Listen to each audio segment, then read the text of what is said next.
مشاهدينا الكرام، اهلا ومرحبا بكم ككل يوم احد مع برنامجكم الحواري حديث مع الصحافه. برنامج هذا اليوم سنخصصه للحديث عن الوضعيه الحاليه للكورونا فيروس بالمغرب، وايضا التجارب العالميه للحد من انتشار هذا الوباء. معنا ايضا الضيوف ديالنا اليوم الدكتور محمد اليوبي مدير الاوبئه بوزاره الصحه، ومن الولايات المتحده الامريكيه منصف سلاوي خبير دولي في علم اللقاح والمناعه. بدايه نبدا بالدكتور اليوبي.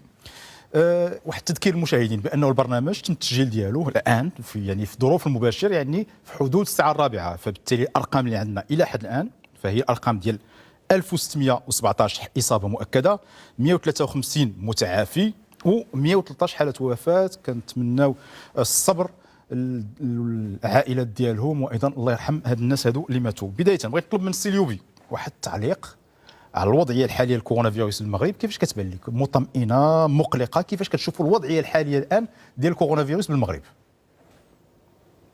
شكرا سي ترابي على هذه الاستضافه وعلى الاهتمام بهذا الموضوع. شكرا لك. اللي هو في الواقع موضوع الساعه وموضوع اهتمام الجميع في جميع انحاء العالم، ماشي غير على الصعيد المغربي.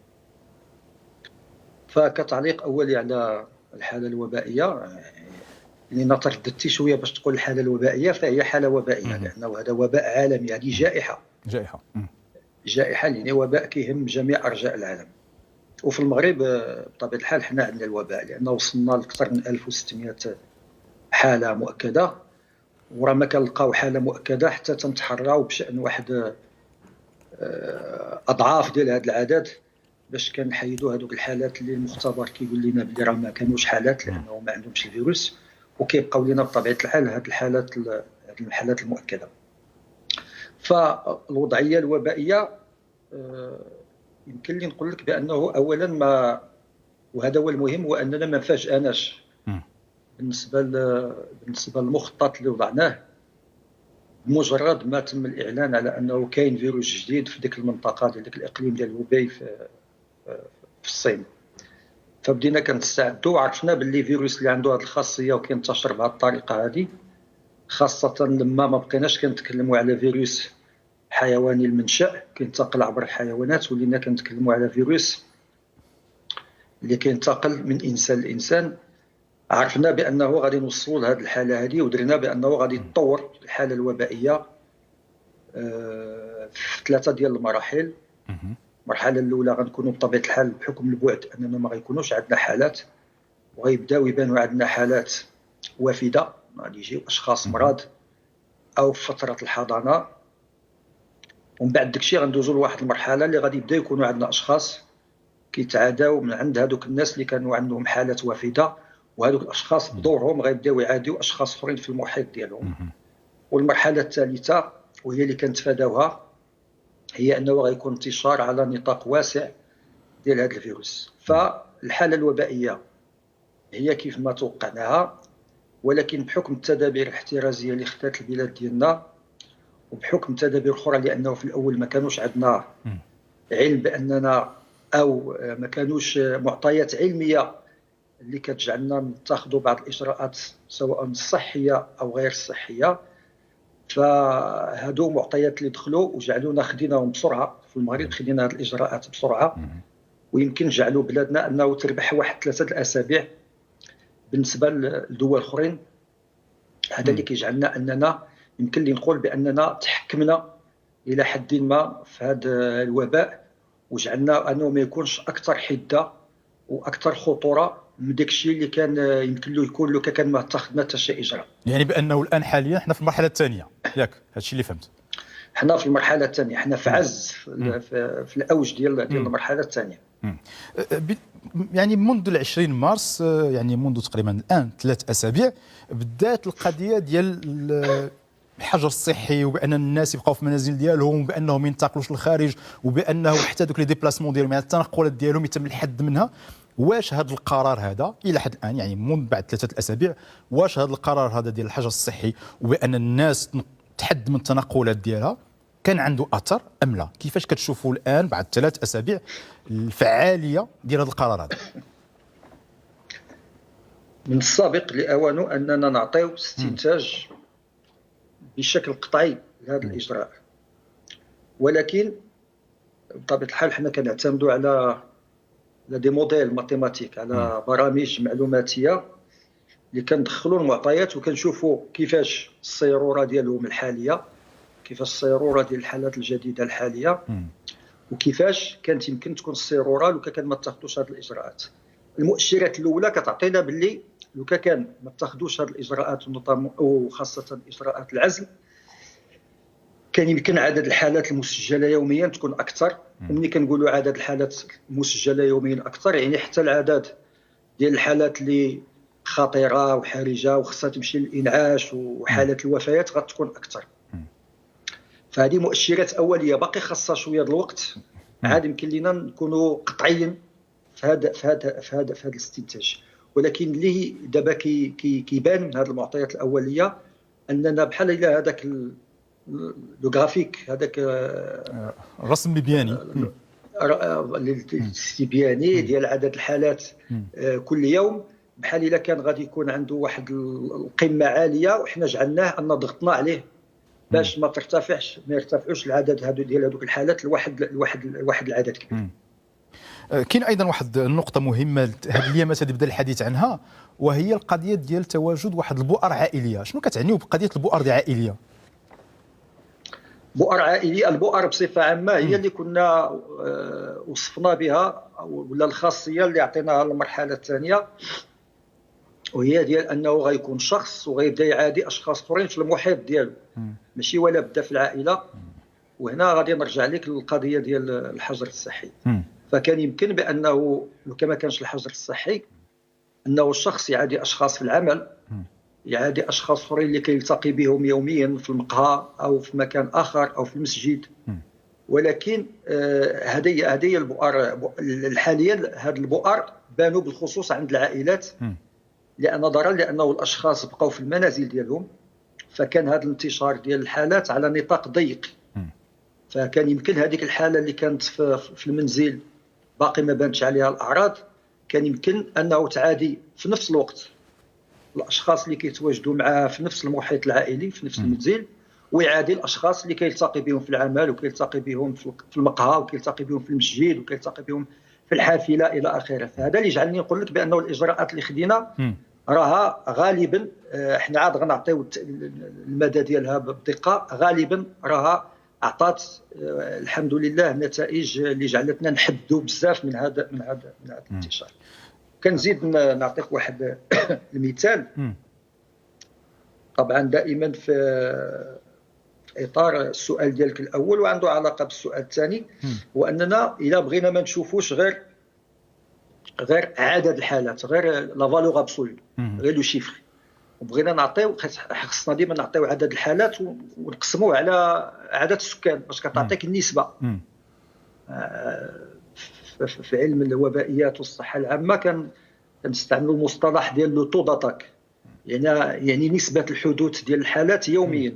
فملي كتشوف كتلقى بانه هذا لو تو داتاك ديالنا حنا في المغرب، الا جينا نقيسوه بدول اخرى، ولو منها بعض الدول انا ما غنذكرهاش، ولو بعض الدول اللي يمكن كيبان باللي عدد الحالات ديالهم قل منا، ولكن لو تو داتاك ديالهم اكثر منا، لان عدد السكان ديالهم قل منا حنايا.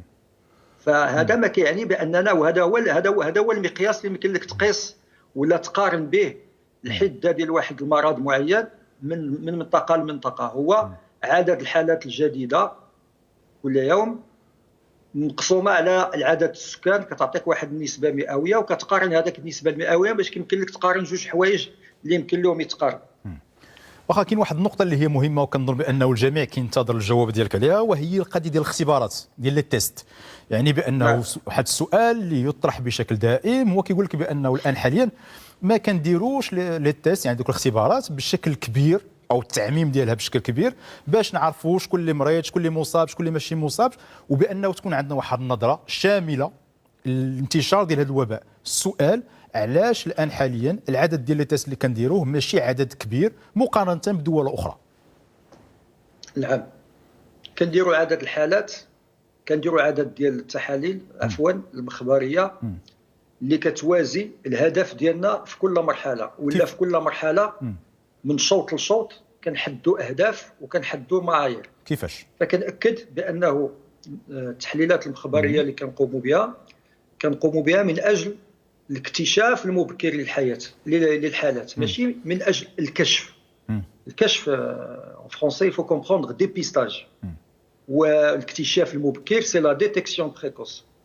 احنا الان في واحد المنطق، وهذا اللي كتقتضيه المرحله، انك تكتشف الحالات في وقت مبكر، والا فانك غادي تمشي دير الكشف لو ديبيستاج عند كل شيء، وهذا ما كيهنيكش، لانه واحد درتي ليه ديبيستاج اليوم ما غنرجعش انا المحدوديه ديال بعض التحليلات المخبريه، وانك الشخص يقدر يكون حامل للفيروس وتجي في واحد الوقت معين وما تلقاش عنده، هو راه مازال عاد كيتكاثر عنده الفيروس. هنا ما غاديش نرجع لهذا الشيء اللي نفرض بانه راه غير كيكون الشخص عنده اتصال مع الفيروس، غادي دير تحليله وغتبان عنده. درتيها له اليوم، انت ما ضامنش باللي الغد ليه ولا من بعد يومين ما غاديش يتعرض ثاني للاصابه.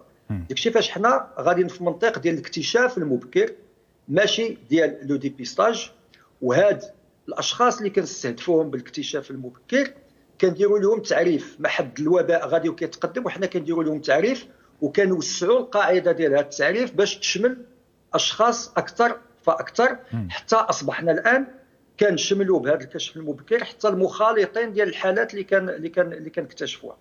فهذا اللي كيجعل باننا كنلبيو الحاجيات ديالنا على حسب الاهداف ديال الخطه ديالنا، وعلى حسب الاهداف اللي موضوعه لكل مرحله من المراحل ديال الخطه، ولكل وقت من الوقت ديال التنفيذ ديال هذيك الخطه اللي بطبيعه الحال كنحينوها مع حد الوباء غادي وكيستمر. شحال كنديروا الان ديال الاختبارات يوميا؟ شحال فين وصلنا الان؟ الاختبارات يمكن لك تاخذ نظره ملي كنقولوا الحالات المؤكده 1617، وكتلقى بانه الحالات المستبعده كانت تقريبا 7000، علما بانه كاين، لان حتى التحيين ديال القاعده ديال البيانات راه مازال كاين بعض الاشخاص اللي استفدوا من هذه التحليلات ومازال عاد كنحينوا المعطيات. فكتلقى باننا اي مختبر عنده القدره انه يدير حتى 300 تحليل، وحنا غاديين وكنوسعوا القاعده ديال المختبرات اللي كدير هذه التحليلات. فالان عندنا عده دابا مختبرات اللي كيديروا التحليله، علما باننا راه حنا مازال كنعتمدوا التحليله اللي كتعطينا ادق ما يمكن يتعطى من نتائج، واللي هي اللي كتعتمد على الحمض النووي ديال الفيروس، اكتشاف ديال الحمض النووي ديال الفيروس. كاين واحد النقطه ايضا، فهو ابتداء من هذا الاسبوع هذا، يعني يوم الثلاثاء كانت بدات القضيه ديال الالزاميه ديال وضع الكمامه، يعني ذاك لو ماسك، يعني بان اي واحد بغى يخرج يعني بطبيعه الحال ماشي يخرج هكاك للضروره القصوى، فضروري بانه يوضع هذا لو ماسك. بينما هذا الاجراء هذا سابقا ما كانش مطلوب. شنو تغير وعلاش الان طلبنا من المغاربه بانهم يوضعوا هذه الكمامه هذه؟ كنذكر باننا التعامل مع هذا الفيروس راه هو تعامل في اطار انه صنف جديد من هذا الفيروس. هذا الشيء تعرف من الاول بانه كورونا فيروس مجموعه ديال الفيروسات كنا كنعرفوا واحد 5 ولا 6 من قبل، من بينهم الكورونا فيروس ديال السارس، من بينهم الكورونا فيروس ديال متلازمات الشرق الاوسط ديال 2014 2015، وهذا صنف جديد. فواخا كاين الكورونا فيروس كينتميوا لاسره واحده، هذا ما كيعنيش بانهم كيتشابهوا في الخاصيات كامله. فاذا كتزيد مع حد الوباء كينتشر على الصعيد العالمي، ومع حد الدراسات كتكثر، ومع حدنا كنزيدوا نعرفوا مكامن الضعف والاليات باش تقاوم هذا المرض. ففي الاول حنا كنا على ضوء المعطيات العلميه اللي كانت متواجده ديك الساعات، ومن بينها حتى التوصيات ديال منظمه الصحه العالميه بانه الاستعمال ديال الكمامات ماشي ما عندوش فعاليه كثيره. ولكن بالموازاه مع ذلك بداو كيبانوا مؤشرات، وحتى منظمه الصحه العالميه حتى مؤخرا عاد علنات بانه هاد الكمامات راه يقدر يكون عندهم فعاليه اكثر، بالاضافه للاجراءات الاخرى اللي كتبقى هي الاهم، غسل اليدين والنظافه وهذا الشيء الى اخره، اللي كنا دائما كنسقوا التهويه وما نقتربوش مع الاشخاص المرضى، وما نقتربوش مع بعضنا البعض، لانه كيمكن شخص ما عندوش علامات المرض ولكن هو راه عنده الفيروس وبدا كيخرجوا في عمليه التنفس ديالو. ارتأينا بانه وارتأت المنظمه وجميع الدراسات بانه راك ملي كدير هذه الكمامه راك كتجعل عراقيل اضافيه في الطريق ديال الفيروس باش ما ينتشرش. فاذا بدينا كنستعملوا الوسائل كلها المتاحه باش انك تحد من الانتشار، لانه الشخص ملي كيدير هذيك الكمامه الا كان هو بعدا اصلا، وانا راني ما دايرش الكمامه لان كاين بوحدي في المكتب. هادشي كنت باغي نقول حتى انا الدكتور يوبي، يعني بان انا وياك ما كاين عندنا حتى شي واحد. دونك انا بوحدي في المكتب، والمكتب راه النوافذ مفتوحه والمكتب شيء ما كبير، يعني كاين التهويه الكافيه. نفس الشيء بالنسبه لي، انا في بلاطو كبير ما كاين حدايا حتى حد. مجرد باش نخرج عند الزملاء راني غادي نستعمل الكمامه. علاش؟ باش الا كنت انا بعد اصلا بداني المرض راني ما غادي نحبسو باش ما يخرجش لعند الناس اللي مدورين بيا.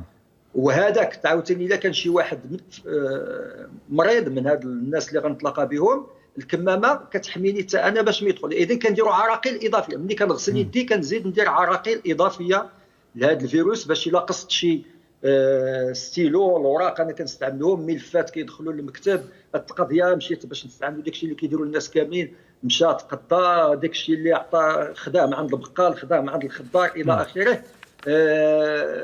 هذاك السيد قبل ما يلمس في هذاك الاشياء راه لمس في الانف او في فمه او في عينيه.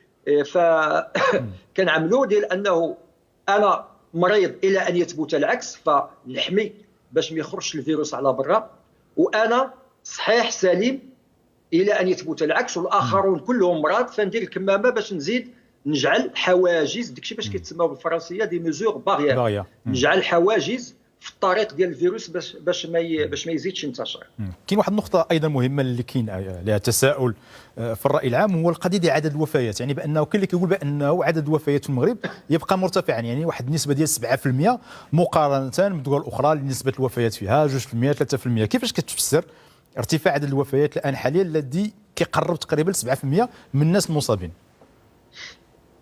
حنا عدد الوفيات وحتى النسبه دابا ملي كنديروا بحال اللي شرحت لك قبيله على عدد الحالات وقلت لك خصك تقسمها على عدد السكان باش تعطيك النسبه ديال لو طو داتاك، حتى العدد الوفيات اللي كيتقارن ما بين الدول وما بين المناطق هو لو طو دو ليتاليتي. يعني عدد الوفيات كتقسموا على عدد الحالات، كتشوف هذا لو طو دو ليتاليتي كتقارنوا ما بين الدول بعضياتها. فيمكن لنا نتقارنوا مع بعض الدول، غنلقاو حنا راسنا بحالنا بحال بعض الدول، منها دول عندهم انظمه صحيه متقدمه جدا، وباننا يمكن ماشي يمكن حنا عندنا طو دو ليتاليتي اكبر من بعض الدول اللي بحالنا او اقل منا في المنظومه الصحيه. هذا راجع لاش؟ راجع الكون ان كأي نسبة مئوية كتعمل واحد لو نيميراتور وكتقسمو على ان دينوميناتور. لو نيميراتور ما عندناش فيه مشكل، عندنا هو العدد الوفيات عند اشخاص اللي كانوا حاملين الفيروس وكان مؤكد انهم مصابين. مي هذاك لو دينوميناتور كاين اللي كيستعمل غير الحالات المؤكده، وكاين اللي كيستعمل في ديك لو دينوميناتور الحالات المؤكده والحالات المشتبهه، وكاين اللي كيستعمل حتى ديك الحالات المؤكده باش تاكدات. حنا كنستعملوا، كنذكر باني كنستعملوا في التحليل المخبري لو تيست بي سي ار، يعني اللي يعطيك التاكيد بدقه. فاذا هذا كيجعل بانه حنا لو طو دو ليتاليتي كنعطيوه على واحد لو دينوميناتور اللي هو بريسي مدقق اكثر، فكيجعل انه هذا الرقم هو رقم اصح. كاين بعض الدول اللي كيستعملوا دي تيست اخرين ديال الكشف او كيوسعوا بزاف القاعده ديال الناس اللي كيتكتشفوا عندهم، كيمشيو عند اشخاص اللي باين من الاول انهم ما مرضش، وكيحسبوا هذوك كلهم بانهم اشخاص اللي كانوا محتملين في المثل. فاذا لو طو دو ليتاليتي اللي غيكون عندهم ان طو دو ليتاليتي اقل. هذا كتفسير، وراه الا لاحظتوا هذه واحد تنظن 2 أسابيع كانوا بزاف ديال المقالات اللي تكتبوا لانه كيقارنوا المانيا مثلا مع دول اخرى في اوروبا، كيقارنوا مع دول اوروبيه ويحاولوا يفسروا وتعطوا هاد التفسيرات كاملين. تعطوا هاد التفسير ديال انه المانيا استعملت بزاف ديال الاختبارات ديال الاختبارات ديال الكشف، وعطاو واحد التخمين اخر، هو انه واش النظام الصحي الالماني احسن من النظامات الصحيه ديال الدول الاخرى، وعطاو تحليل اخر قالوا ياك ما هذاك الموجه ديال الوباء اللي شملات الدول ديال جنوب اوروبا باقي ما وصلاتش لالمانيا، وكانوا عده تخمينات وعده تفسيرات اوليه، ولكن من غير انه يكون استنتاج بدقه ديال السبب ديال هذه النسبه الوفاه. فاللي كنبان هو انه حتى هذه القضيه مزيان اللي غادي نشيروا ليها. تفضل.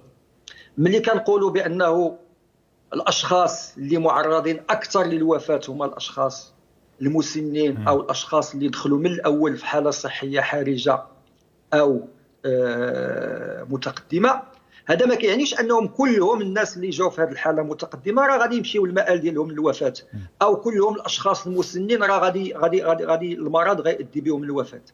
ف شفنا الناس عندهم 80 عام، بان الناس عندهم 80 عام تشافوا. حنا عندنا في المغرب الشخص اللي اكبر سنا اللي عنده سيده عندها 96 سنه راه تماثلت للشفاء تبارك الله في المغرب.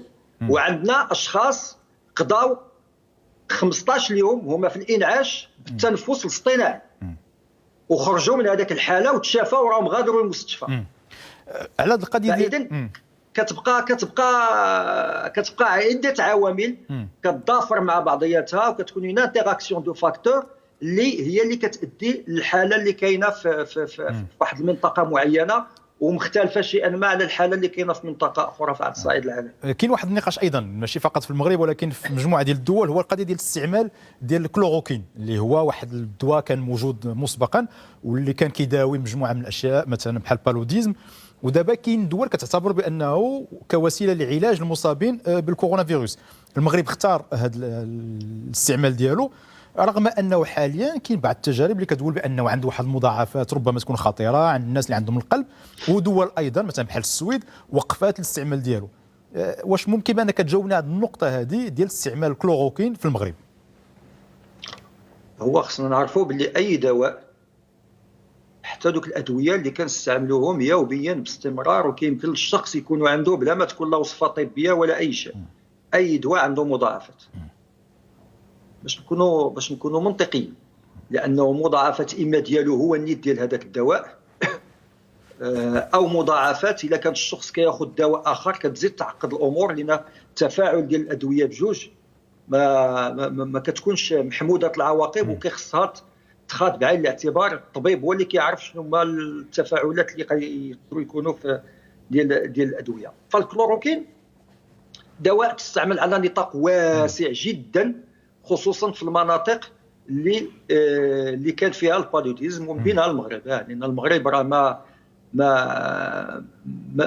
ما حصل على الاشهاد من منظمه الصحه العالميه بانه ولا خالي من الملاريا حتى 2010. الحالات الاخيره كانت في 2004 2005، ومع ذلك راه باقي كيتستعمل هاد الاصناف ديال الدواء عند الاشخاص اللي كتكون عندهم البالوديزم كيجيبوه معاهم لان مشاو المكان باقي فيه البالوديزم، او الاشخاص اللي كيكونوا غاديين مسافرين لهاد الدول المبوءه وكياخذوا هاد الدواء في خلال الفتره اللي كيكونوا متواجدين فيها في هذاك المنطقه. فكأي دواء بطبيعه الحال ما كيتعطاه الترخيص انه يولي كيتسوق وكيتباع باش يعالج واحد المرض معين، حتى تتبين الدراسات ديال انه الفائده ديالو اكبر بكثير من الاعراض الجانبيه اللي يمكن يؤدي اليها.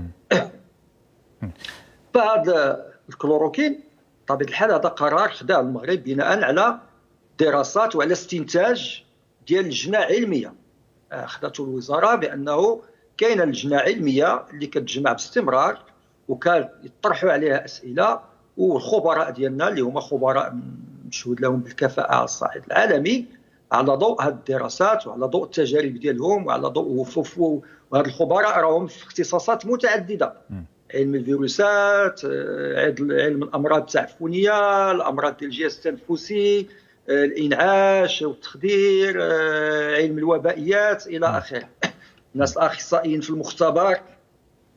فهاد الناس هما اللي على ضوء هذه المعلومات كاملين عطاو توصيه للوزاره، والوزاره اعتمدت هذا التوصيه. الدكتور اليوبي تفضل نعم. تفضل كمل. فبطبيعه الحال اعضاء ضوء التوصيات تستعمل هذا الدواء مع دواء اخر. ما كاينش غير لاكلوروكين، كاين جوج الادويه، كاين جوج ديال الادويه اللي كيستعملوا، وحنا كنراقبوا حتى دوك الاعراض الجانبيه، لان عندنا نظام صحي ديال لا فارماكوفيجيلونس اللي كيراقب هذوك الاعراض الجانبيه اللي غتقدر تبان عند الاشخاص اللي كيستعملوا هذا الدواء. ولحد الان ما بانت لنا حتى شي حاله اللي كتقتضي اننا كاين شي اعراض جانبيه اللي خطيره. الاعراض الجانبيه اللي كتكون عند اي دواء انه بعض المرات القيء، بعض المرات شويه ديال الاسهال، بعض المرات شويه ديال الالم في الراس اللي كيصاحب بعض الادويه، عده ادويه. فما كاينش شي اعراض جانبيه، مع العلم انه عندنا قناعه بانه الفائده ديال هذا الاستعمال ديال هذه الادويه غتكون اكثر بكثير من الاعراض الجانبيه البسيطه اللي حنا كنراقبوها وكنسجلوها. واحد النقطة اللي عندها علاقة بالأطباء والممرضين والفرق المعالجة، يعني بأنهم الآن اللي هما في الصف الأول وفي المواجهة ديال هذا الوباء هذا. كيفاش وزارة الصحة والحكومة ووزارة السلطات المختصة شنو المعمول، شنو كديروا من أجل حماية هذه الفرق العلاجية، يعني حماية الأطباء والممرضين والناس اللي كيكونوا في المستشفى؟ كيفاش الخطوات المتخذة من أجل الحماية ديالهم؟ اولا اعطيتيني بعد الفرصه باش نشكر، يعني وقع واحد الانقطاع اللي ربما غيعاود يرجع دابا. الدكتور يوبي شكرا. اذا الدكتور محمد اليوبي مدير الاوبئه بوزاره الصحه الحضوري معنا من الرباط. ندوز الان باللغه الفرنسيه. الدكتور منصف سلاوي. منصف سلاوي bonjour. Bonjour. Je dis bonjour parce que c'est le matin chez vous, ou en Philadelphie, aux États-Unis. Alors, je rappelle, il me faudrait une heure pour égrener votre CV. Je rappelle que vous êtes spécialiste en immunité en vaccin. Vous étiez jusqu'à une date récente le directeur de la recherche et de développement de GSK. Je rappelle que GSK, c'est l'une des plus grandes boîtes au monde. C'est un géant pharmaceutique. Il y a quasiment 15 000, vous me corrigez si vous êtes tort, il y a quasiment 15 000 chercheurs dans cette entreprise de ce géant de pharmaceutique. Et actuellement, vous êtes membre du conseil d'administration de 9 sociétés en biotechnologie. C'est pour dire que vous êtes une sommité mondiale dans le domaine du vaccin. Première question, c'est un peu personnel. Comment vous êtes venu justement à ce monde du vaccin et des médicaments? Écoutez, j'ai du mal à entendre la question, mais je pense que vous m'avez demandé comment j'ai rejoint le monde du vaccin. Oui. C'était un mélange de passion pour la biologie, en général, le fonctionnement du corps humain, et en particulier pour l'immunologie, d'une part, et d'autre part, un effet du hasard, parce que pendant que ma future épouse et moi-même faisions notre entraînement postdoctoral aux États-Unis, en 1983, le sida est apparu, et la nécessité d'essayer de découvrir un vaccin contre le virus du sida, HIV, a fait que mon épouse, qui est virologue, a été engagée par une société basée en Belgique, qui s'appelait à l'époque SmithKline-Rite, et qui est en fait une partie de ce qui est devenu GlaxoSmithKline. Et on a décidé de retourner en Belgique pour qu'elle dirige une équipe de recherche qui avait pour objectif de faire un vaccin contre le virus du sida. Et moi, je suis retourné, j'étais professeur à l'Université libre de Bruxelles, mais pendant à peu près 3 ans, j'ai conseillé cette entreprise et j'ai découvert vraiment une passion pour la vaccinologie et les vaccins, et surtout pour l'impact qu'ils ont sur le monde et sur l'humanité. Et donc, c'est comme ça que j'ai été exposé. Et j'ai rejoint la société en 1988 et j'y ai passé 29 ans, toute ma carrière, jusqu'à ce que je prenne ma retraite il y a à peu près presque 3 ans. Oui. Alors, vous vivez aux États-Unis. Enfin, actuellement, c'est l'un des plus grands foyers. Quand on regarde ce qui se passe aux États-Unis, c'est un peu inquiétant. Il y a 20 000 morts jusqu'à maintenant. Comment vous expliquez qu'un pays aussi puissant, aussi développé que les États-Unis, puisse vivre une situation pareille? Oui, c'est vraiment, ça nous rend tous humbles de comprendre en fait que les maladies infectieuses sont extraordinairement dangereuses pour toutes les populations du monde. En fait, ce qui s'est passé spécifiquement aux États-Unis, probablement aussi en Europe du Sud et en Angleterre, c'est une forme de négligence de ne pas avoir introduit de manière très rapide du confinement social strict. En fait, aux États-Unis, on se rend compte maintenant que le virus est arrivé d'Europe vers la côte est des États-Unis et d'Asie vers la côte ouest des États-Unis à partir du mois de décembre. C'est-à-dire à peu près 1 mois et demi, 2 mois après que les premières informations nous soient arrivées de Chine. Et pendant 2 mois ou 2 mois et demi, ce virus s'est propagé de manière extraordinaire dans la population, étant donné en fait tous les mouvements qui sont caractéristiques en fait de la culture américaine, où les gens se déplacent tout le temps. Ce virus s'est propagé à une vitesse extraordinaire et nous nous sommes arrivés à introduire du confinement social de manière assez stricte qu'à partir de la mi-mars. Et à ce moment-là, c'était franchement assez tard, ce qui explique qu'il y a aujourd'hui plus que 500 000 cas d'infection avérés. La majorité des experts considèrent que le vrai nombre de cas est en général 5 à 10 fois plus élevé que celui des infections avérées, puisqu'on ne le détecte que chez les personnes qui ont des symptômes. Et comme vous le savez, beaucoup de gens n'ont pas de symptômes ou des symptômes très, très mild, très moyens. Et donc, en fait, ce virus est partout, dans tous les États américains, probablement dans toutes les villes américaines.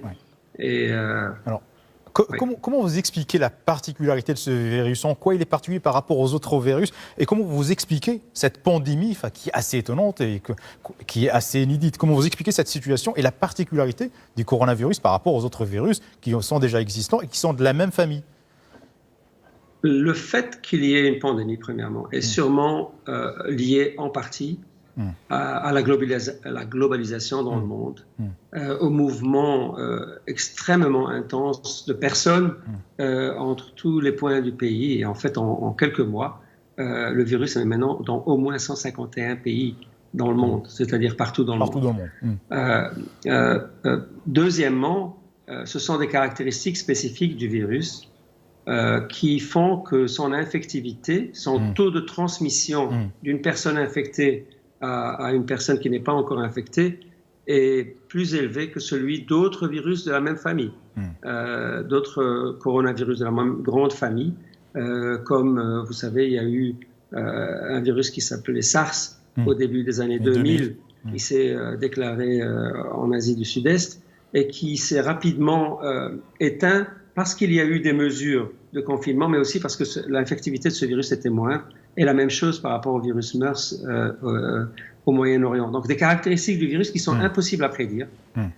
Par contre, je vais dire que plusieurs personnes, dont moi-même et plusieurs experts dans le monde, après la crise Ebola, avec la crise Zika, donc il y a quelques années, 2009, 2010, 2011, nous avons tous parlé, 2016, nous avons parlé de la nécessité d'être préparé contre une pandémie.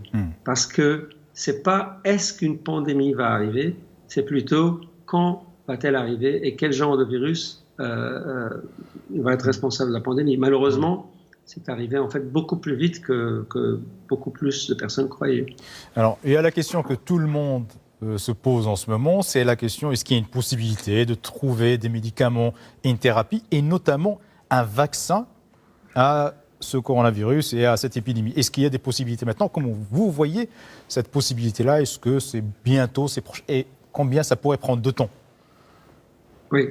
Alors, en ce qui concerne les médicaments, c'est-à-dire pour traiter les personnes qui sont déjà infectées, il y a pratiquement 800 études cliniques de par le monde.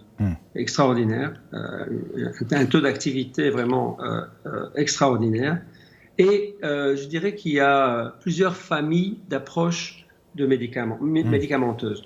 Une famille d'approches, c'est celle de médicaments qui inhibent le virus, qui l'empêchent de se répliquer dans l'individu. Et par exemple, l'hydroxychloroquine est un exemple, et je sais qu'il est controversé, il y a des publications positives et négatives. Heureusement, il y a maintenant de bonnes études cliniques faites comme il faut qui vont nous donner des conclusions. Il y a un autre médicament par une grande boîte pharmaceutique qui s'appelle Gilead, qui a montré quelques résultats positifs très récemment. Je suis optimiste, étant donné la rapidité de cette maladie et la présence de beaucoup de personnes infectées, que les études cliniques qui sont en cours vont se dérouler rapidement. Et je pense que d'ici à la fin du mois de mai, par exemple, ou en juin, on va savoir si certaines de ces stratégies de bloquer le virus, quand il est déjà dans notre corps, fonctionnent. Il y a une deuxième famille de médicaments qui tempèrent la gravité et l'agressivité de la réponse immunitaire que notre corps fait contre le virus. Parce que malheureusement, dans beaucoup de cas de décès et de maladies graves, la maladie provient de la force avec laquelle notre système immunitaire répond contre le virus. Alors, il y a des stratégies de médicaments qui sont déjà approuvés pour d'autres utilisations, pour les maladies auto-immunes, qui sont en train d'être testés et de nouveau, des résultats seront disponibles dans les plusieurs semaines qui viennent. Un troisième type d'intervention est d'utiliser des anticorps monoclonaux qui ressemblent de manière synthétique au fait de prendre du sérum d'une personne qui a été guérie, qui s'est infectée mais qui a été guérie, qui a maintenant des anticorps contre ce virus et essayer d'aider le système immunitaire de patients malades en ajoutant plus d'anticorps, plus d'immunité contre le virus. Je suis optimiste que dans les quelques mois qui viennent, nous allons avoir des interventions. Leur degré d'efficacité est difficile de prédire aujourd'hui, mais je pense qu'on va pouvoir diminuer la morbidité, la mortalité, la longueur du séjour dans les hôpitaux et par conséquent diminuer la pression sur l'infrastructure hospitalière de par le monde dans tous les pays. Alors en ce qui concerne les vaccins, et ça c'est quelque chose où je suis directement impliqué, de nouveau, il y a plus de 30 vaccins en développement préclinique, c'est-à-dire testés dans les animaux, et il y a 2 vaccins qui sont déjà arrivés dans les études cliniques. Ce qui est extraordinaire, c'est que la séquence ADN, DNA du virus a été distribuée pour tous les scientifiques du monde le 13 janvier 2020. Entre le 13 janvier 2020 et le 16 mars 2020, donc à peu près 8 semaines, une compagnie dont je suis sur le conseil d'administration, Moderna, est arrivée à faire le design d'un virus, d'un vaccin, le tester, le produire de manière compatible avec le fait de le mettre chez l'homme, le tester chez l'animal et commencer une étude clinique.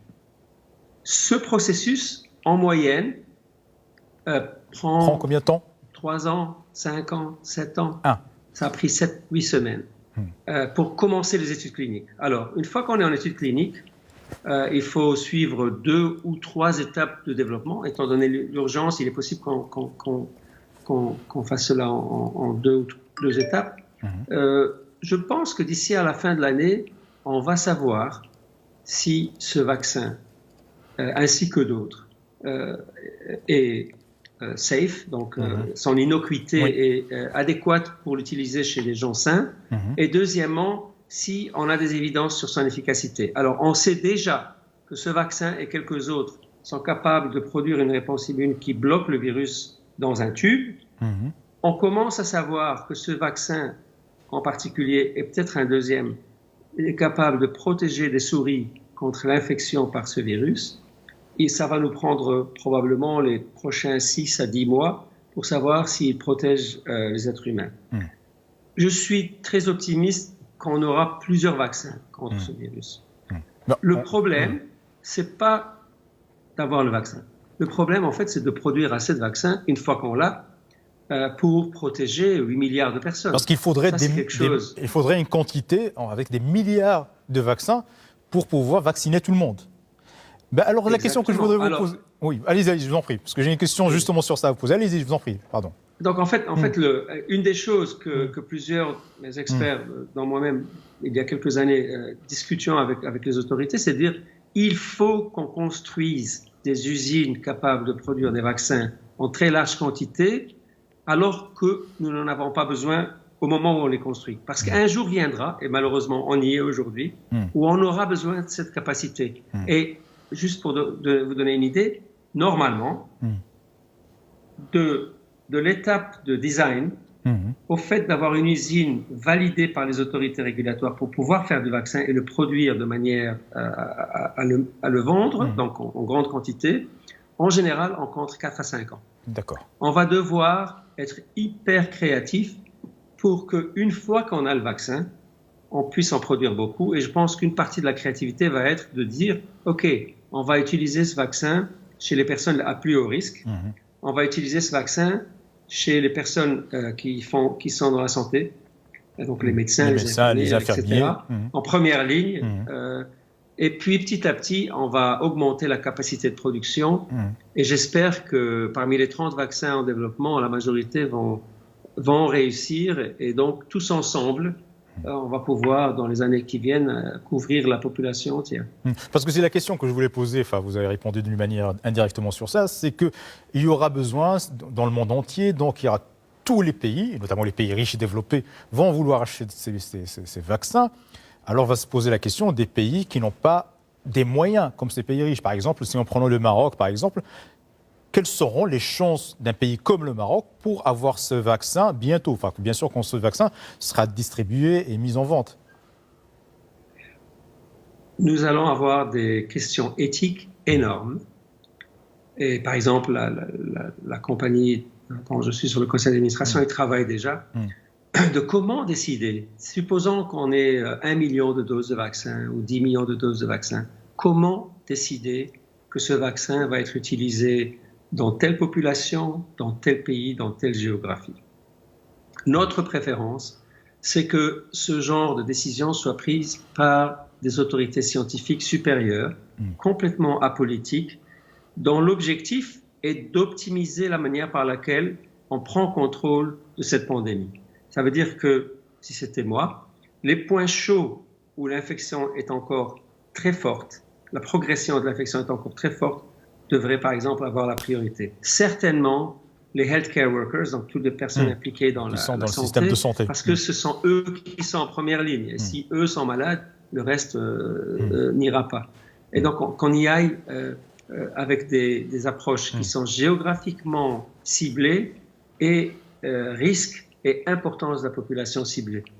Mais ça va être compliqué. Moi, j'ai vécu la crise en 2008-2009 de la grippe porcine, où il y avait un risque de pandémie. Je ne sais pas si on dit porcine, swine flu. Oui, porcine. Et en fait, en tant que dirigeant de la compagnie GSK, on avait vraiment des problèmes où certains pays où nous avions des usines de production ont dit, si vous ne nous donnez pas les doses pour ce pays, en priorité, on va emmener l'armée qui va prendre contrôle de l'usine. Donc, ça va être compliqué. Ça, c'est la mauvaise nouvelle. La bonne nouvelle, c'est que je pense qu'il y aura des vaccins et qu'on a des stratégies de confinement, on peut en parler plus, pour attendre. Mais donc, il y a de la lumière au bout du tunnel, comme on dit en anglais. Je ne sais pas comment penser. Parfait. Alors, une autre question qui est liée à ce que vous venez de dire maintenant sur les stratégies de déconfinement. C'est-à-dire que là, on a des milliards de personnes qui sont confinées, qui sont chez eux. Alors, comment s'en sortir? Comment s'ouvrir? Comment déconfiner les gens? Comment vous voyez les scénarios, justement, de déconfinement et d'ouverture? Qu'est-ce qu'on pourrait faire? Je pense que ça va être par étapes. Et la première étape, franchement, c'est de respecter le confinement à fond, avec une rigueur absolue. Pourquoi? Parce qu'avant de commencer à potentiellement ouvrir, il faut que le taux d'infection descende. Si on a encore beaucoup de virus qui circulent dans la population, c'est pratiquement impossible de prendre contrôle de ce virus, sauf par vaccination. En masse, on y arrivera, mais on n'y est pas encore. Donc la première étape, d'abord, pour pouvoir espérer déconfiner, il faut qu'on confine à fond. La deuxième étape, c'est le fait de maintenant avoir des tests qui permettent de savoir si les gens ont été infectés sans symptômes et donc sont probablement, très probablement, immunisés contre le virus parce que l'infection leur a donné l'immunité et ils se sont débarrassés du virus. Ces personnes-là sont à beaucoup moindre risque et peuvent commencer à réouvrir l'économie, réouvrir un semblant de vie sociale. Mais il faudrait absolument, en même temps, en utilisant ces tests qui permettent d'identifier ces personnes, et là je parle d'utiliser des tests sur des millions de personnes, je ne parle pas d'utiliser des tests sur des gens qui ont des symptômes ou quelque chose comme ça, c'est sur tout le monde. On peut identifier les personnes qui peuvent être plus relâchées dans la société en termes d'emploi et d'activité, et on devrait confiner de manière très stricte les personnes à très haut risque en même temps pour les protéger. L'autre chose qui va être importante en même temps que la disponibilité de ce test qu'on appelle un test sérologique qui détecte les anticorps, ça va être la disponibilité d'approches thérapeutiques. J'en ai parlé. Probablement qu'en juin, on va être capable, je prédis, mais bon, j'espère que c'est vrai. Juin prochain, ce juin-là, 2020.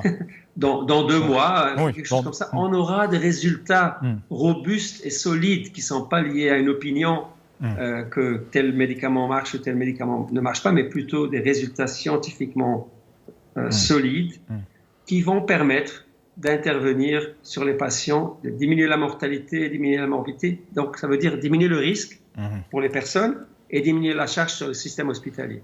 En ayant ça, c'est-à-dire diminuer l'infectivité en étant strict dans le consignement, identifier les personnes qui ont déjà vu le virus et qui sont protégées, et ayant une stratégie thérapeutique confirmée, je pense qu'on pourra déjà pas mal ouvrir la population.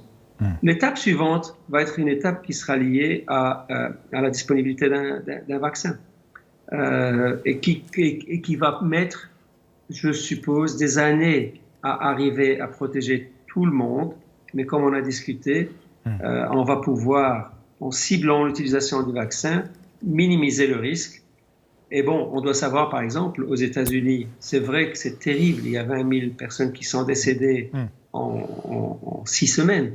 De ce virus, chaque année, il y a 20 à 40 000 personnes qui décèdent de la grippe aux États-Unis, malgré le fait qu'il y ait un vaccin. Ça veut dire que les maladies infectieuses sont importantes, les personnes à risque sont très susceptibles, et il restera malheureusement beaucoup de dégâts à la population humaine, mais je pense que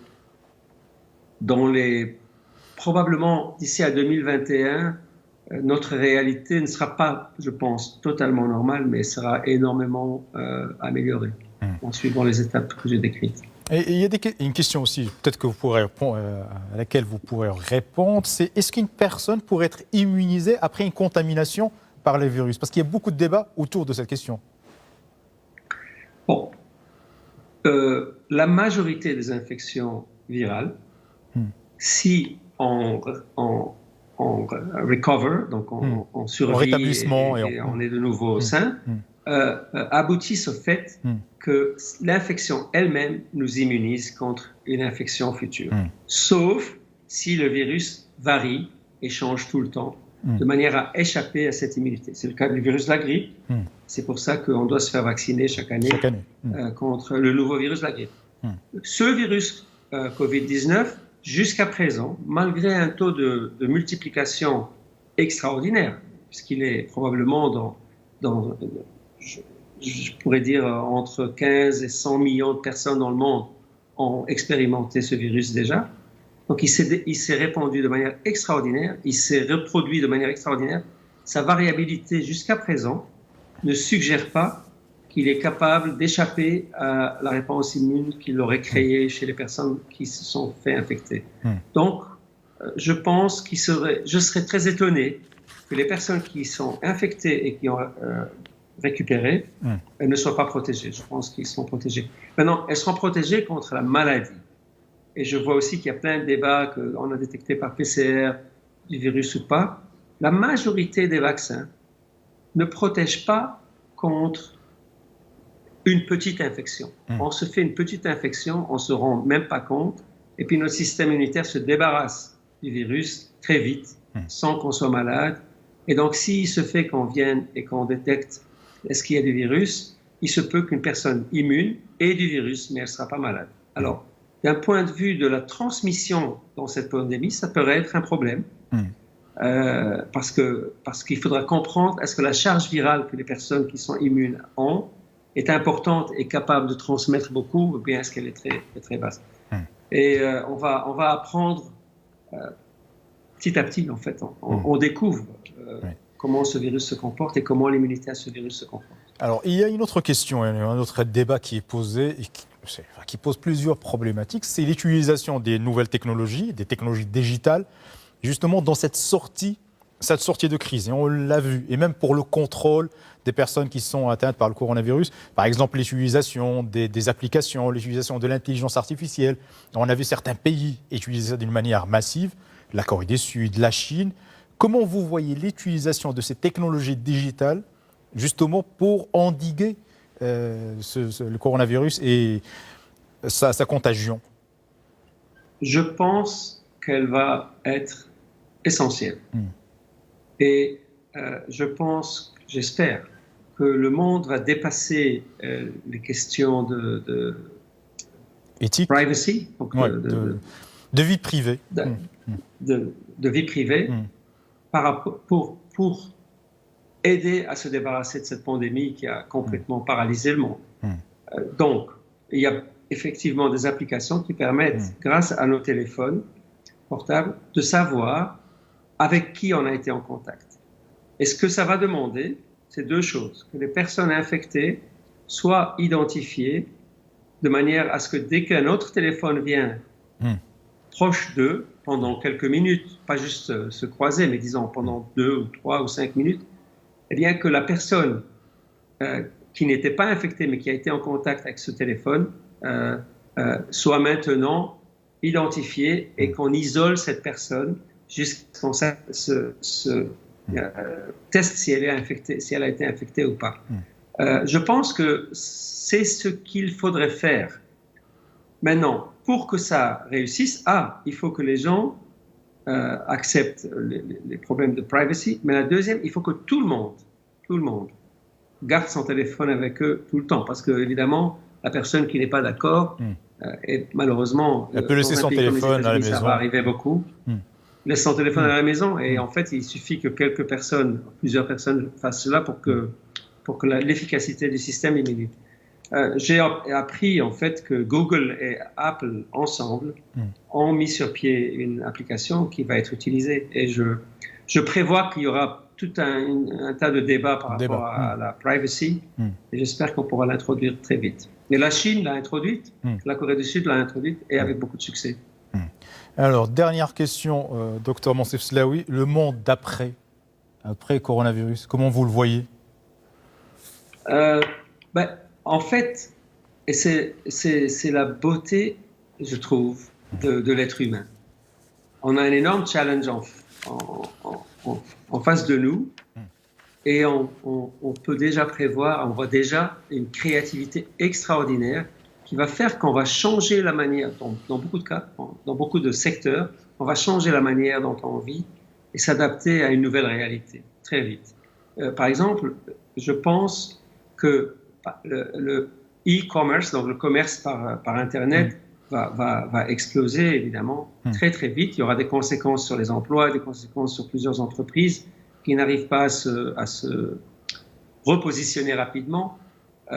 Mais il y aura des avantages étant donné que toute une partie des chaînes de distribution qui existaient auparavant et qui chaque fois ajoutent du coût à ce qu'on achète va disparaître. Et donc je prévois que les coûts devraient diminuer et toute une série d'entreprises comme Amazon et d'autres vont encore proliférer beaucoup plus. Je pense que certains aspects comme le travail à partir du domicile vont se répandre de manière très très rapide maintenant. Beaucoup d'entreprises se posaient la question, est-ce qu'on va permettre aux gens de travailler à partir de leur maison ou pas? En fait, on se rend compte aujourd'hui que beaucoup de fonctions différentes fonctionnent parfaitement avec les personnes travaillant à partir de leur domicile. De nouveau, plusieurs implications au niveau de la vie sociale, de la balance entre la vie familiale et la vie professionnelle. Je pense que ça va beaucoup changer. Je pense aussi que les investissements dans l'industrie de la santé en général et la découverte de nouveaux médicaments, la découverte de nouvelles méthodes de traitement, la découverte de nouveaux vaccins va prendre beaucoup plus d'importance. Et je voudrais ici ouvrir une parenthèse et juste dire, bien sûr, pour les personnes qui sont contre les vaccins, imaginez qu'il n'y ait pas un vaccin contre la rubéole, contre la rougeole, contre la diphtérie ou le tétanos, tous ces vaccins qu'on prend tout le temps. Si on ne les avait pas, on vivrait tout le temps comme on est en train de vivre aujourd'hui, avec des virus qui sont encore plus infectieux et plus mortels. Donc, s'il vous plaît, il faut se faire vacciner, non seulement contre Covid-19 le jour où on aura le vaccin, mais contre tous les pathogènes pour lesquels on a des vaccins. Et on doit tous continuer à investir notre intellect et nos moyens pour faire plus de vaccins et de médicaments. Dans le sens négatif, ce qui va changer, je ne sais pas si c'est très populaire au Maroc, par exemple les vélos partagés. Hein, on vient, on met sa carte de crédit, on prend un vélo, on va d'un coin à un autre. Oui. Bon, il y a partout, en Europe et aux États-Unis. Bon, moi je prévois que ce genre de choses va avoir beaucoup de mal à rester parce que les gens vont se poser la question, mais qui est-ce qui a touché ce vélo avant moi? Qui est-ce qui a touché cette voiture de location avant moi? Qui est-ce qui a été dans cette chambre d'hôtel avant moi? Je pense que la restauration va changer dans le sens où probablement une plus grande partie de leur business va devenir take-out, donc délivré à la maison. Emporté. La manière dont les gens vont vivre leur vie sociale va évoluer et à mon avis, dans 4-5 ans, j'espère, on n'oubliera pas qu'on doit investir pour prévenir des pandémies et y répondre, toutes les choses qu'on est en train d'apprendre maintenant, qu'on n'a pas fait avant, premièrement. Et deuxièmement, on vivra une vie qui sera la nouvelle norme, ça sera normal et l'espèce humaine continuera. Merci beaucoup, Dr Monsef Slaoui. Je rappelle que vous êtes en direct avec nous en Philadelphie aux États-Unis. C'était un vrai plaisir de vous recevoir. Enfin, je rappelle que vous avez une sommité mondiale dans le domaine du vaccin ou d'immunologie. Merci beaucoup d'avoir été avec nous. مشاهدينا الكرام كنذكر بان الضيوف ديالنا اليوم كانوا هما الاستاذ الدكتور محمد اليوبي مدير الاوبئه بوزاره الصحه. تكلمنا على الوضعيه ديال الكورونا فيروس الان حاليا في المغرب والاجراءات اللي خداها المغرب من اجل الحد من هذا الوباء هذا. كان معنا ايضا الدكتور منصف السلاوي اللي هو خبير دولي في علم اللقاح والمناعه. اذكر بانه الناس الحديث كان معه باللغه الفرنسيه بانه من اكبر المختصين الان في العالم في الميدان ديال اللقاح، وبانه كان سابقا هو المدير ديال الابحاث في شركه جي اس كي اللي هي من ثالث ورابع اكبر شركه في الادويه في العالم، وهو اللي كان مسؤول يعني تقريبا في واحد 15,000 باحث، هو اللي كان على الراس ديال هذا الشركه هذا القسم هذا ديال الابحاث، يعني بانه 15,000 واحد هو اللي كان المدير ديالهم. من بين الامور اللي تكلم عليها الدكتور منصف السلاوي يعني بانه الناس اللي ما تفهموش اللغه الفرنسيه بانه كاين الان حاليا تقريبا واحد 30 بحث على اللقاح في العالم. كاين واحد جوج ديال الابحاث اللي تقدموا بواحد الشكل كبير، وبانه من هنا نهايه السنه غيتم التعرف على النتائج ديال هذه الابحاث هذه، على اساس بانه في 2021 بانه يكون البدايه ديال هذا اللقاح هذا، وبانه التوزيع ديالو رغم بانه ما ذكر به الدكتور منصف السلاوي بانه اللقاح كيطلب واحد الوقت كبير جدا، ولكن الان كيحاول الان يكون واحد التسريع ديال هذا البحث عنه. من بين الامور اللي تكلم عليها ايضا الدكتور السلاوي هي القضيه ديال الخروج من الحجر الصحي، يعني بانه خاصو مجموعه ديال المراحل باش يلا تعاود ربما نرجعوا للحياه عاديه. بانه تكلم عليها بانه اول حاجه اللي هو القاعده الضروريه هو الاحترام ديال الحظر الصحي والبقاء في المنازل بشكل كبير. من بعد ممكن بانه يبدا القضيه الاطلاق تدريجي للناس في بعض المدن وفي بعض الاماكن. هذه القضيه ديال الحظر الصحي والحجر الصحي تكلم على الدكتور منصف السلاوي بانه الاشخاص المهددين، الناس اللي عندهم الصحه يعني بان على قد الحال بانه ممكن بانها تاخذ اشهر واشهر، هذا السيناريو ديال الدكتور منصف السلاوي. وبانه من بين الامور اللي ربما تقدر تكون هو بانه التقدم ديال الابحاث حول هذا الموضوع واللقاح ديالو يعني من السنه المقبله. ولكن ما يركز عليه في الاخير بانه العالم ما غيبقاش هو نفس العالم ما بعد الكورونا فيروس ماشي هو العالم قبل من الكورونا فيروس، وبان مجموعه ديال الامور غتطور سواء في العلاقات الاجتماعيه، في الاقتصاد، مجموعه ديال الامور ما غتبقاش كيف ما كانت. يعني العالم اللي كنا كنعرفوا سابقا ماشي هو العالم اللي جاي فيما بعد. كنشكروهم مره اخرى، ايضا كنشكر مره اخرى من الدكتور محمد اليوبي مدير الاوبئه بوزاره الصحه، يعني خصوصا هذا المجهود الكبير اللي كيديروه، ديال المجهود ديال التواصل، وبانه يعني تقريبا يوميا واحد الشغل يومي. واشكر ايضا الدكتور منصف سلاوي الخبير الدولي في علم اللقاح والمناعه. شكرا لكم مره اخرى. كنطلبوكم بانكم تبقاو في المنازل ديالكم حتى تدوز هذه الجائحه هذه، وان شاء الله الحياه ستعود فيما بعد. شكرا لكم والى اللقاء الاسبوع المقبل.